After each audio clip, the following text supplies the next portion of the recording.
नदी किनारे बसे एक छोटे से गांव में दो बहनें रहती थीं। बड़ी बहन का नाम सीता था और छोटी बहन का नाम राधिका। सीता का जीवन बहुत कठिन था।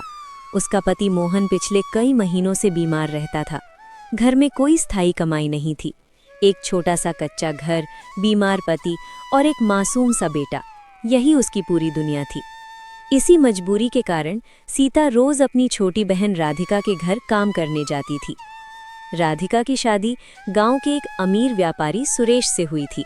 बड़ा घर, नौकर चाकर, धन दौलत सब कुछ था उसके पास, लेकिन दिल में दया नाम की कोई चीज नहीं थी। वो बहुत कंजूस, लालची और घमंडी थी। हर सुबह सीता अपने घर का काम निपटाकर राधिका के घर पहुंचती। उस दिन भी सीता जरा देर से पहुंची। दरवाजा खोलते ही राधिका चिल्ला पड़ी, अरे दीदी, आज फिर देर कर दी। सुबह सुबह इतने बड़े घर का काम पड़ा रहता है और तुम आराम से घर में बैठी रहती हो। जल्दी आना चाहिए था। माफ करना बहन, मेरा बेटा रात भर पेट दर्द से रोता रहा, इसलिए देर हो गई। मैं जल्दी जल्दी सब काम कर दूंगी। ठीक है, अब आई गई हो तो काम में लग जाओ। पहले आंगन और बैठक अच्छे से झाड़ पोंछ दो। घर चमकना चाहिए। फिर रसोई में जाकर सारे बर्तन मांज देना। और हाँ, काम ठीक से होना चाहिए। सीता बिना कुछ बोले काम में लग गई। उसने आंगन, बैठक और सारे कमरों में झाड़ू पोंछा किया, एक एक कोना साफ किया, फिर बैठकर बर्तन मांजने लगी। उधर राधिका आराम से कुर्सी पर बैठी चाय पी रही थी। थोड़ी देर बाद उसने फिर आवाज लगाई, अच्छा सुनो, अब ये चावल देख रहे हो, इनमें से अच्छे अच्छे दाने चुनकर अलग कर दो। टूटे फूटे चावल और कचरा अलग करना। मेरे घर में सिर्फ बढ़िया चावल पकते हैं, समझी? सीता चुपचाप जमीन पर बैठ गई और चावल चुनने लगी। वो मन ही मन सोच रही थी, राधिका ने कहा था पैसे तो नहीं देगी, पर रोज काम के बदले अनाज देगी। शायद इन चावलों में से थोड़ा अच्छा चावल मुझे भी मिल जाए। चावल साफ करके सीता रसोई में गई और दोपहर का खाना बनाने लगी। जब सारा काम खत्म हो गया तो वो घर जाने लगी। तभी राधिका ने उसे रोक लिया। रुको दीदी, ये लो। राधिका ने एक छोटी सी थैली में टूटे फूटे चावल डाले और बोली, मेरे घर में इसे कोई नहीं खाता, तुम ही ले जाओ। तुम्हारे घर में तो सब आराम से खा लेंगे। सीता ने बिना कुछ कहे थैली ले ली। उसकी आंखों में आंसू थे, लेकिन होठों पर कोई शिकायत नहीं, क्योंकि वो जानती थी उसकी गरीबी में ये चावल भी अनमोल हैं। घर पहुंचकर सीता ने वही चावल पकाए और अपने बीमार पति मोहन और बेटे को खिलाए। अगली सुबह फिर वही सिलसिला शुरू हुआ। सीता रोज राधिका के घर जाती, दिन भर मेहनत करती और बदले में कभी बासी खाना तो कभी टूटे फूटे चावल लेकर लौटती। दिन बीतते गए और अपमान बढ़ता गया, लेकिन सीता सब कुछ चुपचाप सहती रही, क्योंकि मजबूरी बोलने नहीं देती थी। अगली सुबह भी सीता रोज की तरह जल्दी उठी, घर का काम निपटाया, पति मोहन की दवा रखी और बेटे को समझाकर राधिका के घर चल पड़ी। जैसे ही वो दरवाजे पर पहुंची, राधिका की आवाज आई, अरे दीदी, आज तो जल्दी आ गई। सुनो, आज मुझे मछली खाने का बहुत मन है। जल्दी जल्दी झाड़ू पोछा कर लो, बर्तन मांज लो और फिर रसोई में जाकर मछली बनाना। मसाला अच्छे से पीसना। मछली बहुत स्वादिष्ट होनी चाहिए। मेरे पति सुरेश को मजेदार खाना चाहिए। ठीक है बहन, जैसा तुम कहो। वो चुपचाप काम में लग गई। पहले पूरे घर की सफाई की, फिर बर्तन मांजे और अंत में रसोई में बैठकर मछली बनाने लगी। मसाले कूटते समय उसके मन में अपने बेटे का चेहरा घूम रहा था। मुन्ना को मछली बहुत पसंद है, काश आज थोड़ा सा उसके लिए भी मिल जाए। सीता ने बहुत मेहनत से मछली बनाई। प्याज लहसुन का तड़का, सही मसाले और फिर सुनहरी मछलियाँ। पूरा घर खुशबू से महक उठा। राधिका रसोई में आई और बोली, वाह, आज तो बड़ी बढ़िया खुशबू आ रही है। लगता है खाना मजेदार बना है। थोड़ी देर बाद राधिका और उसका पति आराम से बैठकर मछली खाने लगे। सीता दूर खड़ी ये सब देख रही थी। उसकी आंखों में हल्की सी नमी आ गई। उसे लगा शायद आज राधिका थोड़ी सी मछली उसके लिए भी दे दे, लेकिन ऐसा कुछ नहीं हुआ। शाम को जब सीता जाने लगी तो राधिका ने आवाज दी, रुको दीदी, आज तुम्हारे लिए भी कुछ है। सीता के मन में हल्की सी उम्मीद जागी। राधिका ने एक थैली थमाते हुए कहा, ये लो, कल रात का बचा हुआ चावल और थोड़ी सी सब्जी घर ले जाकर गर्म कर लेना। सीता की उम्मीद वहीं टूट गई। उसने बिना कुछ कहे थैली ली और घर की ओर चल पड़ी। दिन पर दिन यही चलता रहा। सीता रोज मेहनत करती और बदले में बासी, सड़ा या बेकार खाना लेकर लौटती। कुछ दिनों बाद राधिका ने एक दिन आदेश दिया। सुनो दीदी, कल सुबह बहुत जल्दी आ जाना। मेरे पति को व्यापार में बहुत बड़ा लाभ हुआ है, इसलिए घर में बड़ी पूजा रखी गई है। बहुत सारे मेहमान आएंगे, ढेर सारी मिठाइयाँ और पकवान बनेंगे। मुझे तुम्हारी पूरी मदद चाहिए। ठीक है बहन, मैं सुबह जल्दी आ जाऊंगी। अगली सुबह सीता जल्दी उठी, घर का सारा काम फटाफट निपटाया। तभी उसका बेटा बाहर आ गया। माँ, आज इतनी सुबह कहाँ जा रही हो? तुम तो मौसी के घर 8 बजे जाती हो। सीता ने मुस्कुराकर कहा, बेटा, आज तेरी मौसी के घर बड़ा आयोजन है, पूजा है, मेहमान आएंगे। बेटे की आंखों में चमक आ गई। तो मौसी ने मुझे भी बुलाया होगा ना माँ? आज मिठाइयाँ बनेंगी, तुम मेरे लिए लेकर आना। सीता का दिल भर आया। हाँ बेटा, तू पिताजी का ध्यान रखना, मैं काम करके जल्दी लौट आऊंगी। लेकिन मन ही मन वो जानती थी, न बुलावा आया है, न मिठाई उसके लिए रखी जाएगी। वो चुपचाप राधिका के घर की ओर चल पड़ी और वहाँ चहल पहल अपने चरम पर थी। राधिका के घर का आंगन लोगों से भरा हुआ था। चारों ओर चहल पहल थी। बड़े बड़े भगोने चढ़े थे, हलवाई काम में जुटे थे और तरह तरह के पकवानों की खुशबू पूरे घर में फैल रही थी। केसर वाली खीर, पूरी कचौड़ी, पुलाव और ढेर सारी मिठाइयाँ बन रही थी। पूरा घर जैसे स्वाद की खुशबू से महक उठा था। सीता चुपचाप काम में लगी हुई थी। राधिका ने आदेश दिया, पहले घर के बाहर झाड़ू लगाओ, फिर पूजा वाले स्थान को अच्छे से साफ करो और हाँ, पत्तलों को गिनकर ठीक से रख देना। आज कोई कमी नहीं रहनी चाहिए। सीता ने बिना थके हर काम किया। उसके हाथ चलते रहे पर मन कहीं और भटकता रहा। धीरे धीरे पूजा का समय आ गया। राधिका गहनों से सजी नए कपड़ों में अपने पति सुरेश के साथ पूजा स्थान पर बैठ गई। गांव के सबसे बड़े पंडित को बुलाया गया था। पूरे विधि विधान से पूजा होने लगी। सब मेहमान श्रद्धा से बैठे थे। कुछ देर बाद पूजा समाप्त हुई। फिर मेहमानों को पत्तल में भोजन परोसा गया।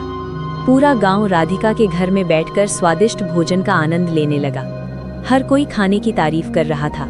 खीर, मिठाइयाँ, पकवान, सब कुछ भरपूर था। सीता दूर खड़ी ये सब देखती रही। थोड़ी देर बाद मेहमान खाना खाकर चले गए। घर में शांति छा गई। लेकिन रसोई में अब भी बहुत सारा खाना और मिठाइयाँ बची थीं। राधिका ने खुश होकर कहा, अरे दीदी, आज तो भगवान की बड़ी कृपा रही। इतने पकवान बने, इतने मेहमान आए, देखो कितना कुछ बच गया है।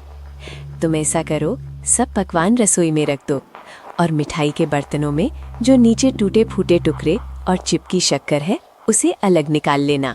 सीता ने सिर झुका लिया। वो सारी मिठाइयाँ और पकवान उठाकर रसोई में रखने लगी।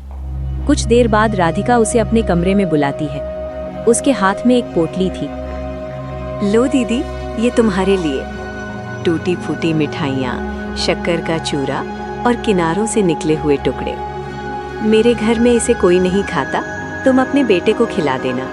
सीता की आंखों से आंसू छलक पड़े, लेकिन उसने कुछ नहीं कहा। वो पोटली लेकर घर की ओर चल पड़ी।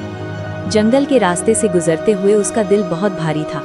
चलते चलते उसकी नज़र एक पुराने मंदिर पर पड़ी। गांव में मान्यता थी कि इस मंदिर की रक्षा नाग देवता करते हैं।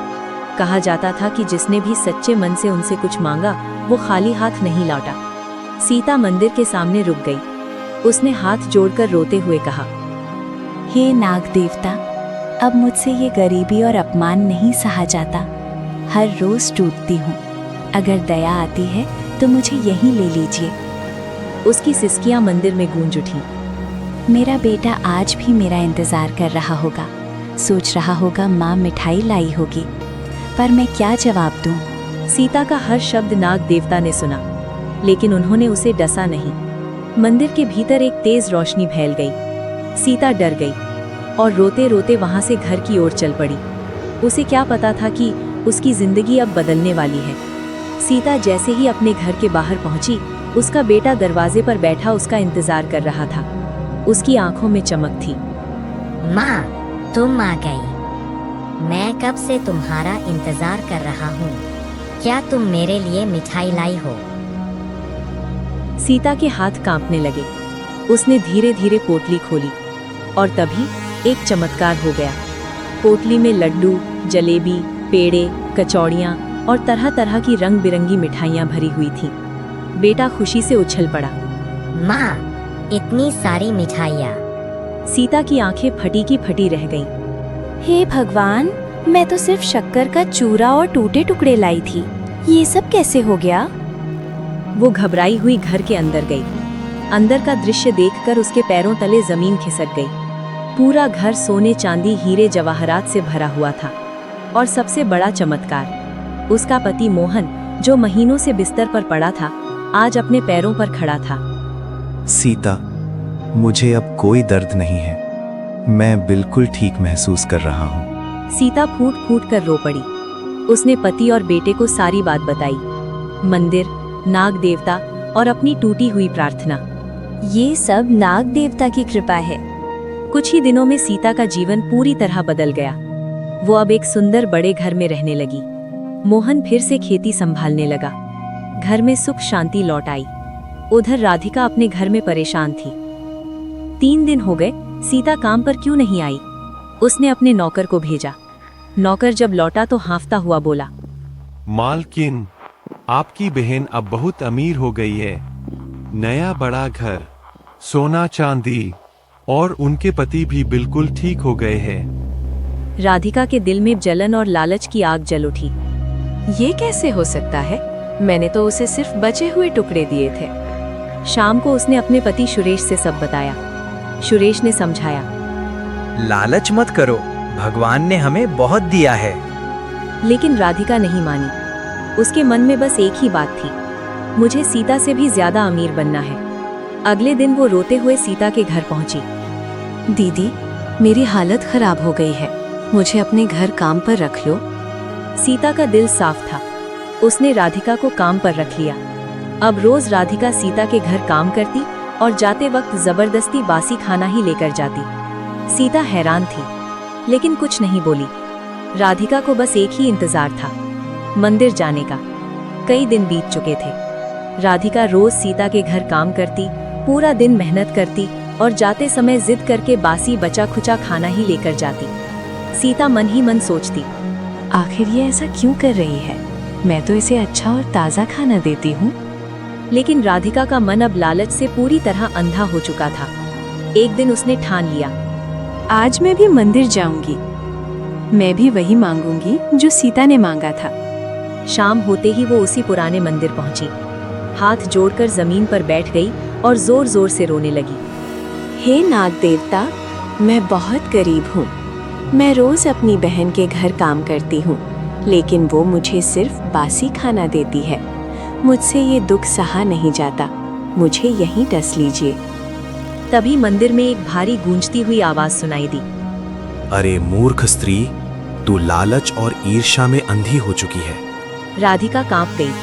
आवाज फिर गूंजी, मुझे सब पता है, तेरी बहन तुझे रोज ताज़ा और अच्छा खाना देती थी, लेकिन तू जानबूझकर बासी खाना मांगती रही। राधिका डर के मारे रो पड़ी। मुझे माफ कर दीजिए, मैं लालच में अंधी हो गई थी। नाग देवता बोले, मैं तुझे नहीं डसूंगा, लेकिन तेरे लालच का फल तुझे जरूर मिलेगा। आज से तेरा आलीशान घर झोपड़ी बन जाएगा। तेरा सोना चांदी धन दौलत सब पत्थर में बदल जाएगा। राधिका रोती हुई घर की ओर भागी, लेकिन देर हो चुकी थी। उसका बड़ा घर एक झोंपड़ी में बदल चुका था। सारे गहने ईंट पत्थर बन चुके थे। उसका पति सुरेश टूट गया। मैंने तुझे समझाया था, लालच ने सब कुछ खत्म कर दिया। राधिका की आंखों से आंसू थम नहीं रहे थे। उधर सीता ने अपनी बहन को अपनाया, लेकिन अब राधिका समझ चुकी थी, लालच इंसान को ऊपर नहीं नीचे गिराता है, और सच्ची करुणा और सहनशीलता हमेशा फल देती है। कहानी की सीख, जो दूसरों का अपमान करता है वो एक दिन स्वयं अपमानित होता है। लालच विनाश का कारण बनता है। सच्चे मन की प्रार्थना हमेशा सुनी जाती है।